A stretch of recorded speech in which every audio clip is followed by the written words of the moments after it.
नमस्कार दोस्तों, आप सबका स्वागत है मेरे चैनल अनकही कहानी में। चलिए शुरू करते हैं अपनी कहानी।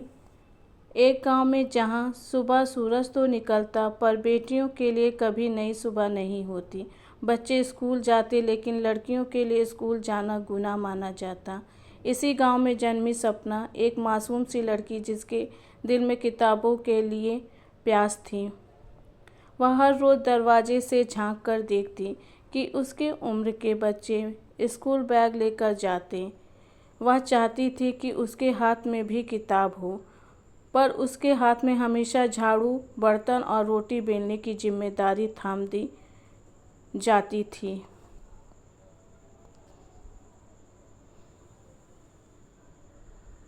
एक दिन सपना ने माँ से कहा, माँ मैं भी स्कूल जाऊंगी, मुझे भी पढ़ाई करनी है। माँ की आंखें भर आईं। बेटी तेरे बाबूजी मानेंगे नहीं, उनके हिसाब से लड़कियां पढ़ाई करके बेकाबू हो जाती हैं। लेकिन सपना की जिद थी। उसी समय पिता घर आए और बेटी के हाथ में किताब देख ली।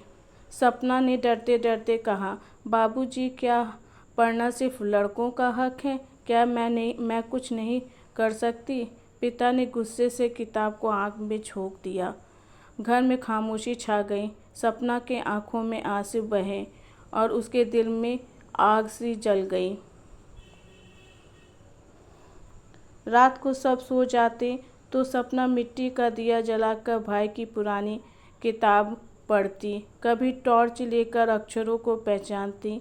माँ चुपके से उसके पास बैठ जाती और कहती, बेटे ये राह बहुत कठिन है, तुझे समाज से लड़ना पड़ेगा। सपना दृढ़ स्वर में बोलती। एक दिन गांव में नई शिक्षिका आई, सीमा मैडम। उन्होंने गांव की पंचायत में कहा, बेटियां भी स्कूल जाएंगी, शिक्षा उनका अधिकार है। सपना उनके पास दौड़कर आई, मैडम मुझे भी पढ़ाई करनी है। लेकिन पंचायत ने हंगामा खड़ा कर दिया। गांव के का बुजुर्ग बोला, लड़कियों की पढ़ाई से इज्जत मिट्टी में मिल जाएगी। औरत भी कहने लगी, पढ़ी लिखी लड़कियां सिर चढ़ जाती हैं। सीमा मैडम ने जवाब में कहा, इज्जत अंधकार में रहने से नहीं, रोशनी में आने से बढ़ती है। लेकिन परिणाम यह हुआ कि सपना के पिता को ताने मिलने लगे। पिता गुस्से में बोले, अगर कल से स्कूल जाएगी तो तेरे पैर हाथ तोड़ दूंगा। माँ ने बेटी का साथ दिया, अपनी पुरानी चूड़ियाँ और बिछुए बेचकर उसकी फीस भरी। गांव वाले ताना मारते रहे, बेटी पढ़ेगी तो शादी कौन करेगा? रामलाल, तू अपनी बेटी को बिगाड़ रहा है। लेकिन सपना कहती, मैं शादी से पहले अपनी पहचान बनाऊंगी। गरीबी भी बड़ी थी। कई बार फीस भरने के लिए घर में अनाज बेचना पड़ा। भूख और तानों के बीच भी सपना किताब से दूर नहीं हुई।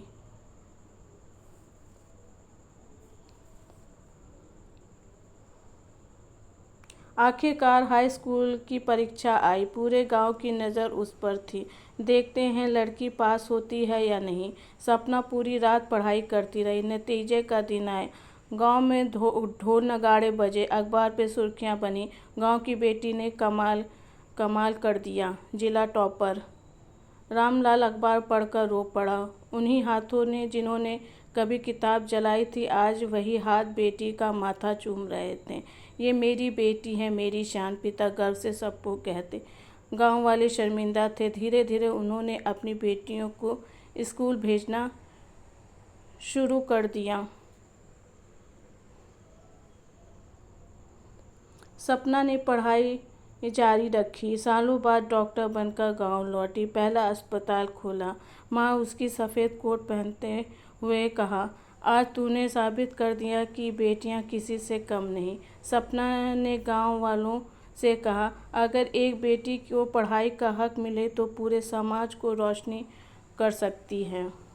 बेटियां स्कूल जाती दिखती, माँ बाप उनके साथ मुस्कुराते। बेटी बचाओ बेटी पढ़ाओ, यही है नए भारत की पहचान। धन्यवाद।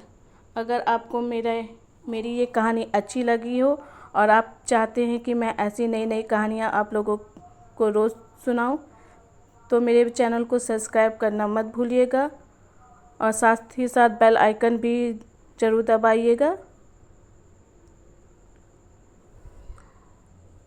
और मेरे चैनल को लाइक करना भी मत भूलिएगा। धन्यवाद।